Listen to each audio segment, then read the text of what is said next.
বিয়ের সিদ্ধান্তের আগেই যদি মন জড়িয়ে যায় তাহলে সেটা কি ভালো? অনেকেই আছেন মানুষটাকে না বুঝেই ইমোশনালি অ্যাটাচড হয়ে যান। এতে ঝুঁকি কতটা?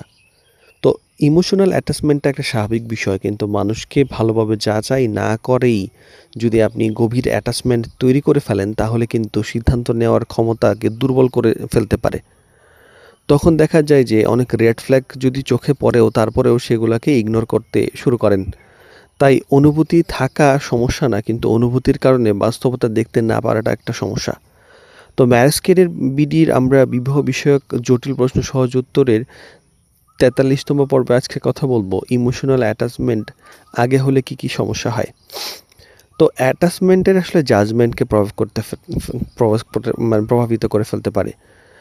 মন জড়িয়ে গেলে মানুষ অনেক কিছু সহজে ক্ষমা করে দেয়। যে আচরণ আগে অস্বস্তিকর লাগতো সেটা স্বাভাবিক মনে হয়। আর সিদ্ধান্ত তখন আবেগ নির্ভর হয়ে যায়। বাস্তবতা নয়, বরং হারানোর ভয় কাজ করতে থাকে। সমস্যা আছে জানি, কিন্তু ওকে ছাড়া আর ভাবতে পারছি না, না হলে কষ্ট হবে, এই একটা যে ভয় এটা অনেক বাড়ে। যে ফলে ভুল সিদ্ধান্তটা চলে আসে এবং এখান থেকে বের হওয়া যায় না। তো সম্পর্ক উপযুক্ত না হলেও দেখা যায় যে অ্যাটাচমেন্টের কারণে সেটা এগিয়ে যেতে হয়।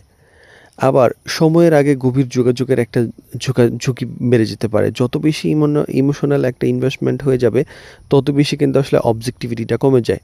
বিয়ের সিদ্ধান্তের আগে যদি সম্পর্ককে ফাইনাল ধরে নেওয়া হয়, তখন এই ধরনের মানে গভীর যোগাযোগের একটা ব্যাপার থাকে।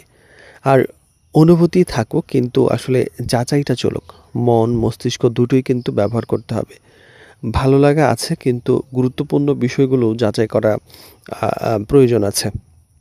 তো বিয়ের আগে আসলে ভালো লাগাটা স্বাভাবিক, কিন্তু ভালো লাগা যেন চোখ বন্ধ না করে দেওয়া হয়। কারণ সবসময় নিরাপদ সিদ্ধান্ত তখনই হয় যখন অনুভূতি আছে, আবার বাস্তবতার ব্যাপারটাও ঠিকভাবে দেখা হচ্ছে।